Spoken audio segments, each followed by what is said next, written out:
I'm Josh Schneider-Weiler. Coming up on Football Today. First orders. They've gathered early at the Sally Port Inn in Portsmouth. After more than 100 days, they got quite a thirst. This week, as COVID-19 cases in the UK fell, people returned en masse to pubs and restaurants.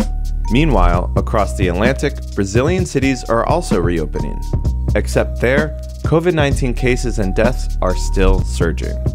Brazil has surpassed the 60,000 mark in COVID-19 deaths after recording more than 1,000 deaths in just the last 24 hours. This is the second highest COVID-19 related death toll in the entire world after the United States of America. While many experts believe in the country the worst is yet to come, football has returned to Rio de Janeiro, causing discord between local teams and government officials. Today, we look at Brazil's handling of the coronavirus and ask, why is football restarting in Rio?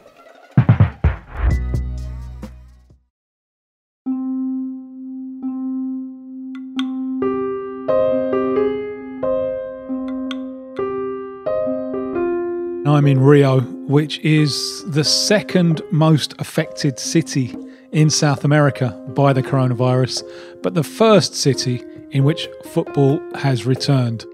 Tim Vickery is a Brazilian football expert, ESPN.com writer, and co-host of the Brazilian Shirt Name podcast. I'm sitting in a lovely flat, a lovely apartment with wonderful views, and the lockdown hasn't been too cruel to me, but it's been very cruel to thousands of Brazilians.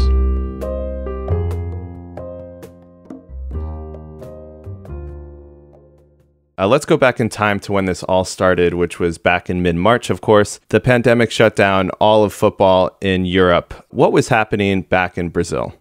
Well, we had news of it. It was a gathering storm, but it happened for us in the middle of March. There were games in the Copa Libertadores, South America's Champions League, and those games are Tuesday, Wednesday, and Thursday. And on the Thursday afternoon came the shock news: competition after today, competition suspended because of the coronavirus. Now, at that point, and we're going back to around the 12th or 13th of March, that struck some as an overreaction. Paraguay had already gone behind closed doors by then. It had done that already, and that's one of the reasons that the death toll in Paraguay from coronavirus more than 3 months later is just 19. So there were games around the continent, domestic games the weekend after. Most of them were then behind closed doors, and then soon afterwards came the total shutdown. At that time, was there a concern that Brazil would be badly hit by this, or did people think that this was kind of just a European problem? Well, the South America in general, and specifically Brazil, they had the advantage of timing because they'd seen what had happened in China, in Italy and Spain. And so they were in a better position, and certainly should have been in a much better position than the authorities in Southern Europe to deal with this problem. Right from the start, Brazil's president, Bolsonaro, played down the dangers of the coronavirus, and he said on March the 22nd that he thought that the overall death toll would be lower than 800. And obviously he has not been correct. So at what point did it appear that football might come back? Because as you said, Bolsonaro was quite strong in his words and wanting it to come back.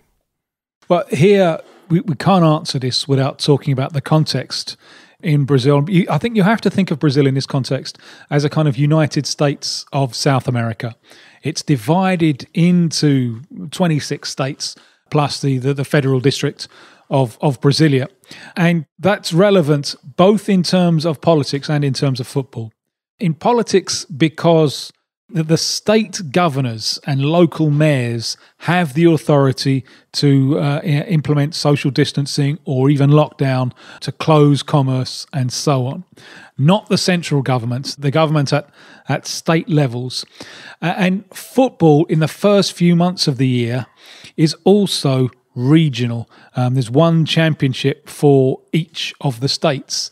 The Brazilian national divisions were supposed to start early in May. Now, that hasn't happened yet because at the time that we shut down, we were coming towards the end of the regional championships, the state championships, and that's where football can resume. So it doesn't need to resume all over the country. It can resume on a state-by-state basis. Now, Rio, although it's the second most affected city behind only São Paulo, it's been the first and so far the only state to resume its championship. There was a game that was played, I think it was a Thursday of June the 18th. Now, the decision to play that game was taken at a meeting that started in Monday on the previous Monday and went over midnight. So the decision to stage a game on the Thursday was taken in the wee small hours of Tuesday. There is no denying the coronavirus is ravaging Brazil. Topping 90,000 confirmed cases and with more than 6,000 deaths, President Jair Bolsonaro, who sneered at the threat from the start, said this about the rising toll. So what? I'm sorry, what do you want me to do? Well, let's go back in time all the way back to April, though, back when we were kind of unsure of what was going to happen. Bolsonaro was coming out and saying we should play, and, the health minister, Nelson Teich, was quite vocal as well. What was their reasoning for wanting football to come back despite, all of the signs around them saying that they shouldn't? Well, first, you have to remember that Nelson Teich was in charge for a very short period of time. The previous health minister at the start of the pandemic, Luiz Mandetta, was very, very pro-social distancing. And he was briefly an enormously popular figure and a very important figure because he was carrying out briefings every day that were appearing live on TV. And they were telling the population what to do. And that was really important for that message to get out, the importance of social distancing. This conflicted with Bolsonaro, who has always set up what many would see as, I think, a false dichotomy, a false dilemma between either dealing with the pandemic or saving the economy. And Bolsonaro all along, right from that position of it's only a little flu and the maximum is going to be 800 deaths, despite the fact that the death toll is now well over 60,000, he has never deviated from that position. So he sacked Mandetta because he was in total disagreement with the message that Mandetta was delivering to the Brazilian people. So Nelson Teich came in, and in the end, he resigned because there were aspects of Bolsonaro's policy that he was not prepared to go along with. But at the point when Mandetta was sacked, that was more Bolsonaro taking charge of the message coming out of the federal government. And the message is we need to save the economy, we need normality, and having football back is a big part of that normality. I want to fast forward to May 4th. On May 4th, 16 players from 12 of the leading clubs in Brazil made a video, and each one speaking a line. Pense em famosos com salário melhor. Mas somos quase 24 mil jogadores de futebol no Brasil. Você pensa em atletas como eu, conhecidos. Can you describe what they said in the video and what you made of that video? Well, they were stressing that they didn't want to come back in risky conditions, in conditions where playing football would pose a risk to them, their family members, and so on. They were striking a conciliatory tone. It was noticeable that the man at the end of the message was the former national team midfielder, the Palmeiras midfielder, now defender Felipe Melo, who is on record as being a strong supporter of Bolsonaro. So they were trying to straddle that divide, if you like, of no, we don't want to come back if it's not safe, but we don't want to antagonise the president. So they were trying to hold a kind of middle ground. So what did you think of them making that big statement by just making a statement at that? That would have to be judged in the light of subsequent events, because these were experienced players doing this, leading players in their clubs. And there were two players of Flamengo in that video, Diego and Everton Ribeiro, and two of the real senior players, both of them over 30. And the fact that they've gone along with the calendar imposed by their club shows that the message was kind of wishy-washy.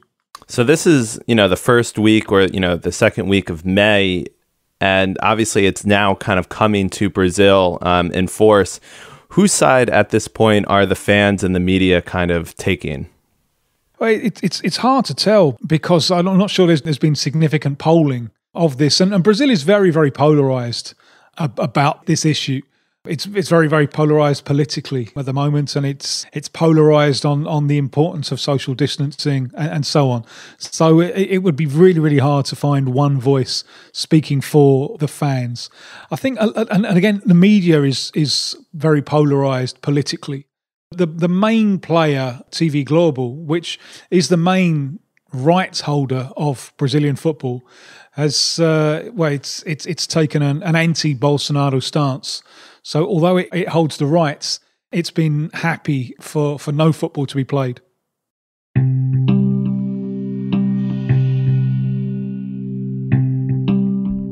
Later that month, we saw a kind of weird situation where Flamengo players were caught practicing even though it was illegal at that time, according to the local Rio government.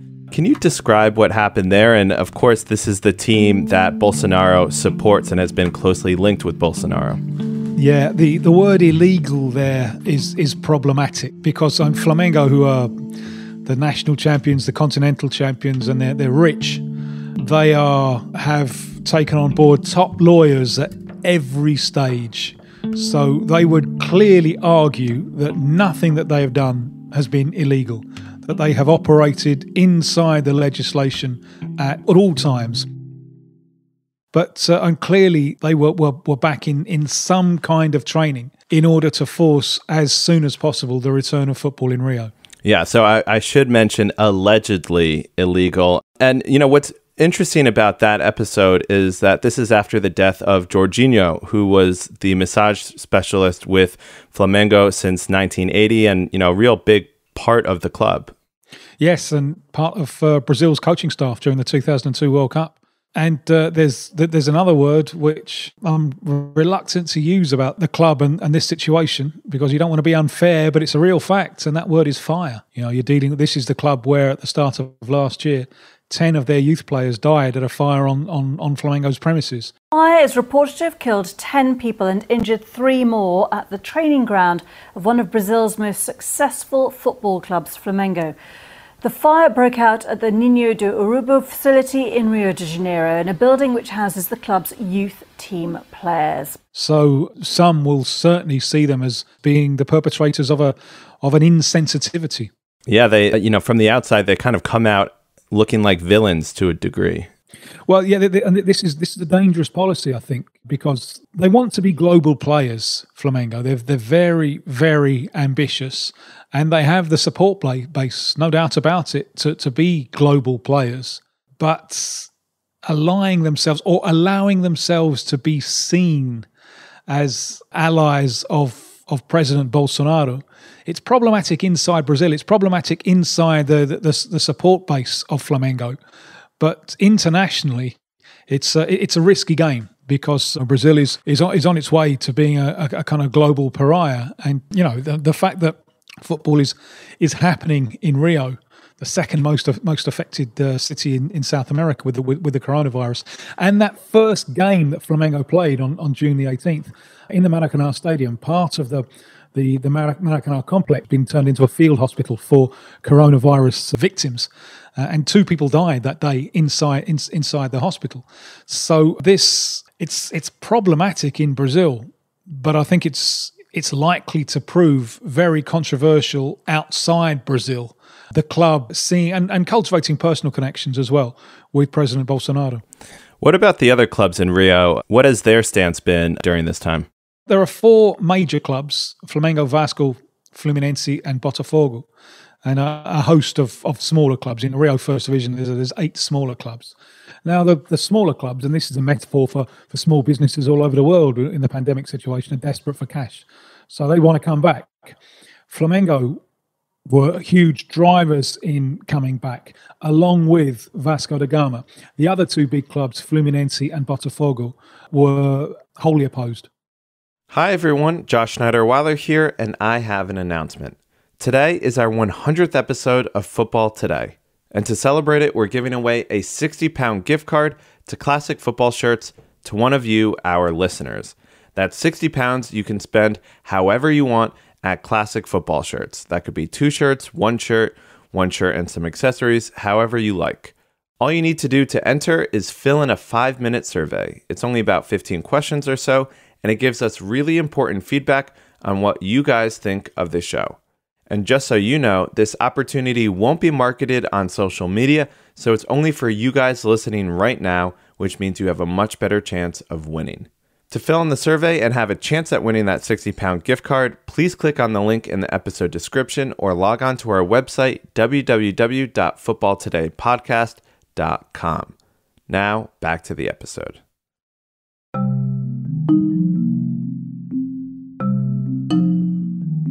So those clubs are opposed, and so how does football kind of restart in Rio? I know you kind of alluded to it earlier. Well, it restarted with this game on June the 18th, just over 2 days' notice, but without agreement from Fluminense and Botafogo. So the mayor of Rio, who's trying to broker this, he's trying to broker the return, seeing that Fluminense and Botafogo are really dead set against, that they are saying that they will return, even reluctantly, in July. The championship is then suspended for 10 days or so. And around last weekend, the 28th, then there's a schedule of games, including Fluminense and Botafogo. And the initial move from the mayor, when in that week leading up to the game on June the 18th, the mayor was saying that a return to football is possible but not obligatory, meaning that Fluminense and Botafogo don't have to play if they don't want to. But obviously the championship can't go on like that, because what happens to the games? So then he put in place this kind of 10-day pause, and it returned with the participation under protest of Fluminense and Botafogo last weekend. You say it was under protest, or the game was under protest. How did the teams respond? Can you be a little bit more specific? Yeah, well, Botafogo, their coach, hugely experienced, vastly respected, Paulo Autuori, had offered his resignation because he didn't want to be part of this. He was talked out of resigning, but Botafogo made it very, very clear that they were playing under protest. They brought onto the field a banner saying that the protocol that works is the one that saves lives. Saving lives is a priority over having football matches. They made their political protest with the kind of Black Lives Matter movement as well. And with Fluminense had made it very, very clear. And Botafogo have their own stadium, the Nilton Santos. Fluminense usually use the Maracanã, but Fluminense made it clear that they were not prepared to play in the Maracanã, while the complex was also housing a field hospital for coronavirus victims. So their game was switched same day, but much later in the day, to the stadium of Botafogo. And what's also really interesting about these two teams is that this is kind of almost further escalated, maybe the conflict, is that they've both accused the Football Federation of Rio de Janeiro of retaliating against them. Can you kind of explain those allegations a little bit? Yeah, well, they've been charged much more than other clubs for the services that the federation provides for laying on the games. And I have to say that these kind of spats in Rio football are very, very common. I was just remembering on Brazilian TV now that the Rio Championship in 1998, when you had teams not turning up for games. One of the big problems that Brazilian football has, and perhaps this is a metaphor for Brazilian society in a way, is the difficulty of collective action. And it's been a huge factor in the return of football to Rio. It's been Flamengo together with the federation trying to drive the process over Fluminense and Botafogo, who are going on reluctantly. We've already kind of discussed how players on these teams are not enthusiastic, shall we say, about returning. How much power do these players have in stopping the return of football? Well, if they don't play, there's no games. Fluminense, the players, independent of the club, the players issued a statement saying that they didn't want to play, that they were opposed to the return of football at this time. But if instructed by the club to play, then they would play. But it's within the powers of the players if they so decide not to take the field.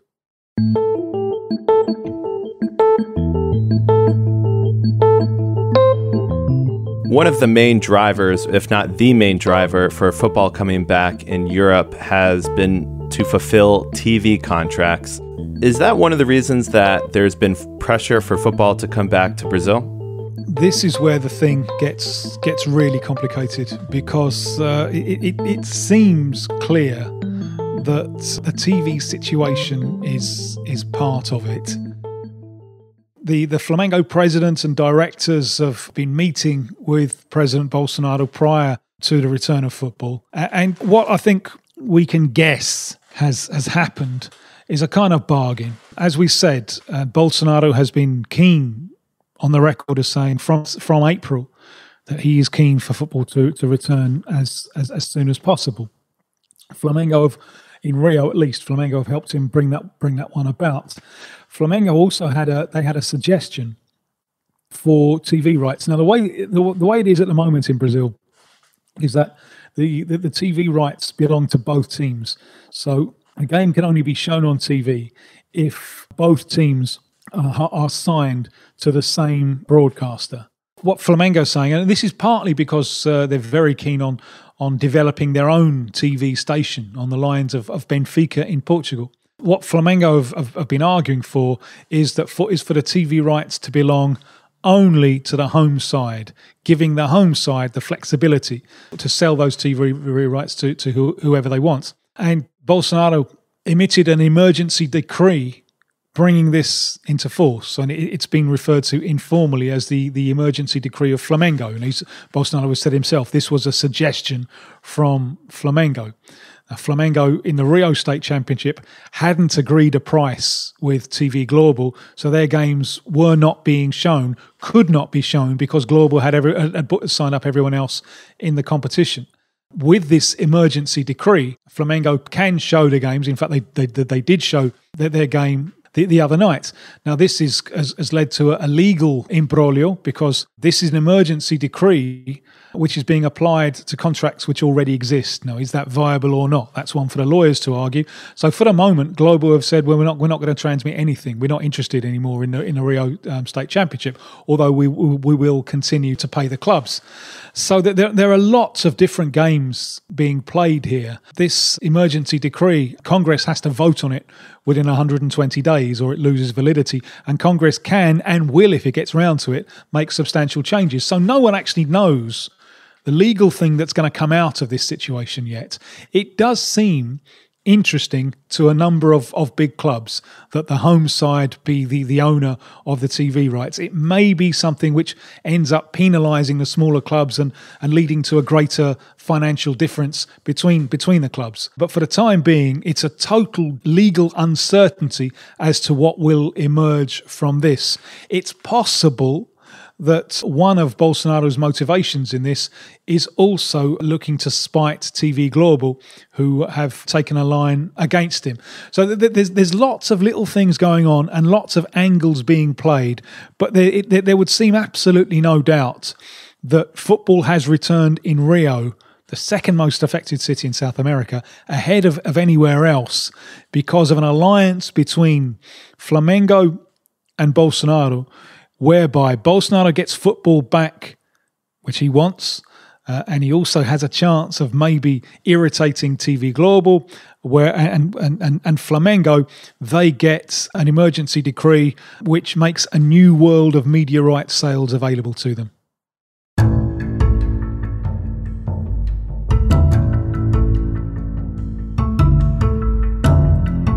Well, I want to look towards the future now. What are maybe the future plans for restarting football, not just in Rio, but in all of Brazil? It's very problematic because a little bit as has happened with the south of the United States, areas in Brazil which have opened up have run into problems and are now going the opposite way. There's another state championship, the one in Santa Catarina in the south, which it doesn't have official government blessing yet, but that seems not far away from a restart. A lot of the rest of them are just waiting in limbo. And the problem with these state championships is a date has been agreed for the start of the Brazilian championship, the national championship, and that's August the 8th. Now that makes things difficult because you're dealing with a limited time now in order to fit in what remains of the state championships before the national championship starts. One, Rio Grande do Sul in Porto Alegre, they've more or less admitted, well, if we can't start by July the 26th, there's no point in having a championship because we don't have enough time to complete it. Now, the problem here is that start date for the Brazilian Championship, is it viable? Is it possible? We don't know yet. That's only just over a month away. And it becomes much more complicated when you deal with the national championship, because then you need the infrastructure of flights all over the country. It's logistically problematic. And at the moment, the plan still is for the Brazilian Championship for all 38 rounds to be played. So for all of the teams to meet each other home and away, which will take the thing all the way through into February, and that's starting in August the 7th.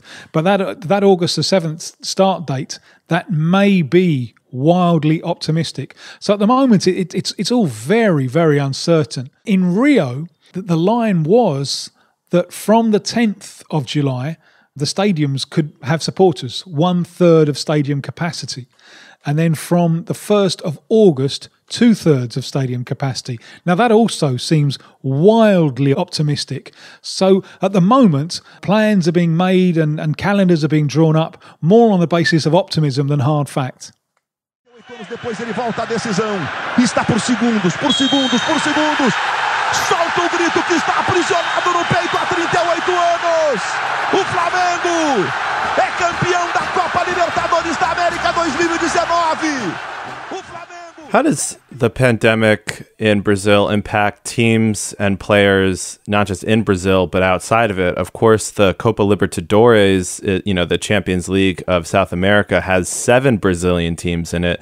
And of course, we know how many Brazilian players play in Europe. Well, this is a problem because, Brazil doesn't exist in an island. There's an international context. And from the point of view of that international context, the fact that Brazil hasn't got the coronavirus thing under control and doesn't seem to be taking sufficient steps to bring coronavirus under control, that becomes a real problem for the international calendar. Now, the hope is that the Libertadores, the Champions League, can resume in September. The clubs around the continent are desperate for a resumption because they need money. But you wonder, and let's put yourself in the place of the Paraguayan authorities. Paraguay, which shut down very early, has suffered just 19 deaths. Are you going to want your teams to be playing against teams from the state of São Paulo in Brazil? For your club to be travelling there and for the Brazilians to be travelling into your country? Do you want to expose yourselves to the kind of risks that could entail? So that's clearly a problem. And what would seem to me at this stage to be totally unviable would be the plan to start World Cup qualification in September, because the vast majority of the big stars of the South American national teams are based in Europe.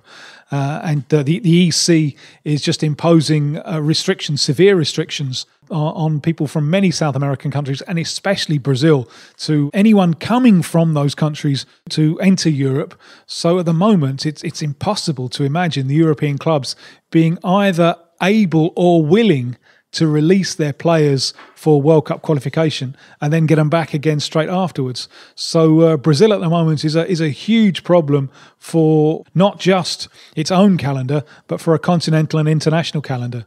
Yeah, so we might see no international club or country games in Brazil for, the foreseeable future.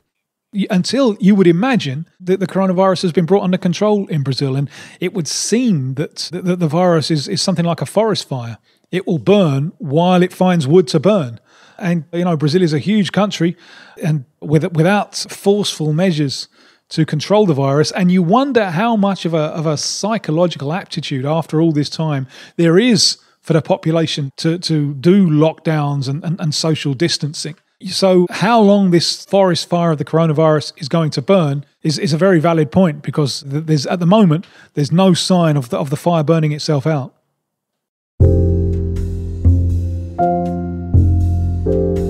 You can follow Tim Vickery's coverage of Brazilian football on ESPN.com and The Sun, and you can listen to him on the Brazilian Shirt Name podcast. This episode was produced by John McKenzie. I'm Josh Schneider-Weiler, and thanks for listening to Football Today. And before you go, if you're a fan of the show and would like to support us, sign up to our Patreon page where you'll get access to bonus episodes and extra content. And if you can't spare the cash, tell a friend instead. Thanks for joining us, and we'll see you again next time.